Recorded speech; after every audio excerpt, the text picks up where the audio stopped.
पर बात है जो धामवासी नहीं है, जो धाम से बाहर है और रजोगुण तमोगुण का ही तांडव है, वो कैसे भगवत प्राप्ति करे।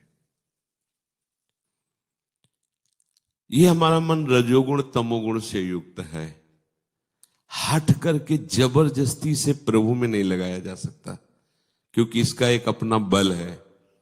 तो इसको फुसला के दुलरा के जैसे बने तैसे प्रभु में लगाना है।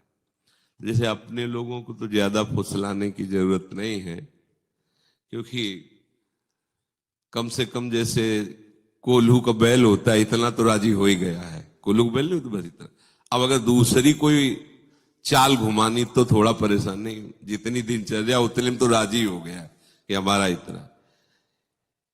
ये बाहर जो जन भूले हुए हैं प्रभु का नाम, प्रभु का रूप, प्रभु की लीला, प्रभु का धाम, हम जितने वेशधारी जन प्रभु के पार्षद स्वरूप हैं, जैसे उनका कर्तव्य बनता है कि वो हमें विरक्तों को भिक्षा देना उनका कर्तव्य बनता है और करते हैं वो, ऐसे हम सबका कर्तव्य बनता है विरक्तों का। कैसे इनको प्रभु में प्रेम हो, कैसे प्रभु के नाम में इनकी कैसे क्या चाल चले जिससे इनका मन लाडली लाल की तरफ झुकने लगे।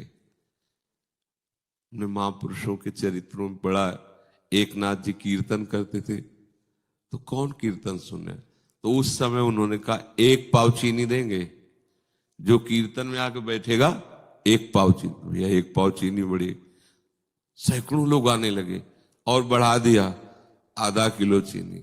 बस विठल विठल विठल विठल विठल। किसी भी तरह काम से, क्रोध से, लोभ से, मनोरंजन से, स्नेह से, रिश्तेदारी से, नातेदारी से प्रभु में मन जुड़ जाए, वो ब्रह्म को ही प्राप्त होता है। परीक्षित जी ने पूछा सुखदेव जी से कि महाराज सब गोपियों का ब्रह्म भाव तो नहीं था प्रभु के प्रति, छैल छबीले लाडले त्रिभुवन मोहन प्रीतम मुझे मिले, ऐसा नहीं था कि सब गोपियों को ज्ञान नहीं था। जो श्रुति स्वरूपा गोपियां थी वो तो ज्ञान स्वरूपा है ना, वो प्रभु से कह रही न खल गोपिका नंदनो भवा नखिल देहिनाम मंतरात्मद्रिक। आप केवल यशोदानंदन नहीं, मुझे पता है आप समस्त देहधारियों के अंतर में विराजमान आत्मा है। नखल गोपिका नंदनो भवा नखिल देहिना मंतरात्मदिक। यह है श्रुति गोपियां, ज्ञान संपन्न है। पर एक भोली भाली सहज जो नंद लाला से प्यार करती ना, उनको मतलब है कि ये ब्रह्म है कि ये भगवान है। मेरा प्राण प्यारा नंद लाला। तो परीक्षित जी कह रहे कि इनको ब्रह्म भाव नहीं, फिर ये महामहिम बड़े बड़े परमहंस इनके चरणों की धूली, तो बिना ब्रह्म भाव के इनका कल्याण कैसे हो गया, कैसे इतनी ऊंचाई में पहुंच गए। भाई भाव भी तो होना चाहिए। तो तब श्री शुकाचार्य जी ने कहा कि भय से, स्नेह से, नातेदारी से, काम से, कैसे भी वृत्तियां जहां जुड़ी वो ब्रह्म है। तो तुम्हारा भाव हो चाहे ना हो, ब्रह्म का प्रताप आपके अनुभव में आ जाएगा। वृत्तियां जुड़ी राधा नाम से, चाहे जिस धुनी, चाहे जिस राग, चाहे जैसे, राधा अपने पुत्र को पुकार रहा, नारायण, हरि पार्षद आ गए। जन्म जन्म की बिगड़ी संभल गई, एक नारायण अंतिम समय बुलाया अपने पुत्र को, नारायण एक नाम ने जन्म। राधा, राधा ये स्वयं भगवान जपते हैं। इसीलिए सबके भगवान का परिचय शास्त्रों से मिलता है, लेकिन भगवान का एकांतिक हृदय जहां लगा है वो तो कोई एकांतिक रसिकनन नहीं बताएगा, दूसरा नहीं बता सकता। इसलिए ये प्रभु का एकांतिक वृंदावन जहां देखा गया, यज्जापः सकृदेव गोकुलपते राकर्ष कस्तक्षणा। स्वयं गोकुलपति श्री लाल जो जिसका नाम जप करते हैं, राधा राधा। वर्णन आया, यमुना के पावन तट पर कुंज कुटीर में आसन लगाए योगियों की भांति राधा राधा राधा। वर्णन आया, सखियों के बीच में राधा राधा कह के नाचते हैं, राधा राधा कह करके अशुभ प्रवाह करते हैं किसी से कर। ये हमारे लालजू। भगवान का परिचय तो आप सब जानते हो, शास्त्र जो पढ़ते हैं, वेद पढ़ते हैं, ये परिचय सबको नहीं मिलेगा, क्योंकि वृंदावन वृंदावन का प्रेम रस, वृंदावन के बिहारी बिहारी जो की परस्पर प्रेमासक्ति, ये तो बहुत ऊंची बात है, ये तो रसिकों से मिलती। अब ये राधा नाम का परिचय संसार में नहीं है, ये तो एकांतिक वस्तु है ना, जो स्वयं लालजू के हृदय में छुपी हुई है। यज्जापा शक्रदेव गोकुलपते राकर्ष कस्तक्षणा। एक बार राधा नाम में इतनी सामर्थ्य है कि लालजू को आकर्षित कर ले, स्वयं लालजू भी जपते हैं। इस राधा नाम से धर्म की पूर्ति, अर्थ की पूर्ति, कामना की पूर्ति, मोक्ष की पूर्ति, ये चारों तो होते ही हैं, पर एक ऐसा पुरुषार्थ प्रकट होता है प्रेम, जिससे चारों बेकार लगने लगते हैं। प्रेमवताम पुरुषार्थेषु तुच्छता। देखो, पंचम पुरुषार्थ प्रेम का प्रादुर्भाव राधा नाम कर देता है कि धर्म, अर्थ, काम, मोक्ष ये बहुत लघु लगने लगते हैं। अब क्या है कि विश्वास नहीं है, प्रीति नहीं है, भावना नहीं है, हम कह रहे हैं ना रखो, चलो चलो मनोरंजन में गाते हैं राधा राधा राधा राधा राधा, नाचते हैं राधा राधा, मस्ती करते हैं राधा राधा। ये तुम्हें परम पद पहुंचा देगी मस्ती, इसीलिए हम भी राजी हो गए। जैसे भी बने वैसे तुम हर समय गुनगुनाओ, राधा राधा बोलो। देखो कलिकाल है, और तो सब केवल प्रवचन ही समझना, दम नहीं रह गई है। ना अन्न पवित्र है, जौ धान्य घी दूध, कि आप बढ़िया यज्ञ करो और भगवान को प्रसन्न करो, कोई नहीं, रास्ते नहीं रह गया यज्ञ का।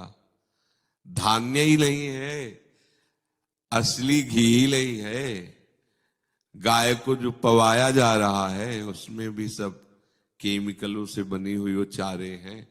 अब जैसे हरे चारे में इतनी खाद डाल दी गई कि उसमें शुद्धता का धीरे धीरे अपहरण हो रहा है। अब दूध कहना मुश्किल हो जाएगा कि शुद्ध है कि नहीं शुद्ध है, पता नहीं।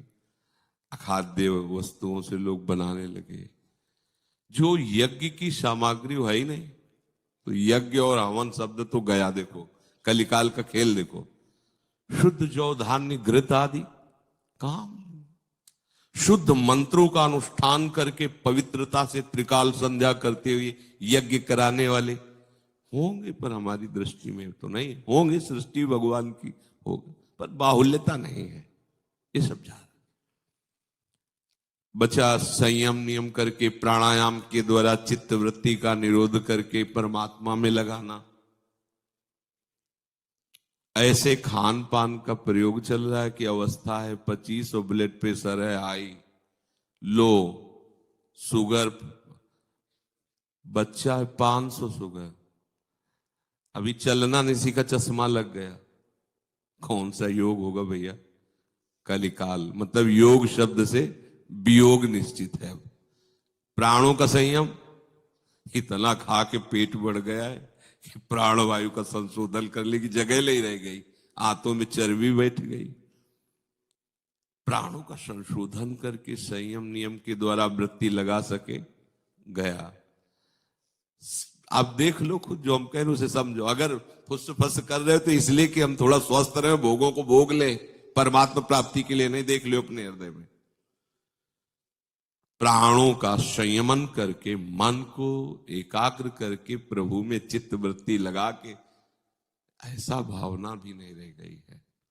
अगर हम कुछ भी साधन भागवती करना चाहते तो हम स्वस्थ रहें और हमें खूब भोग अनुकूल मिले, उनको भोगें।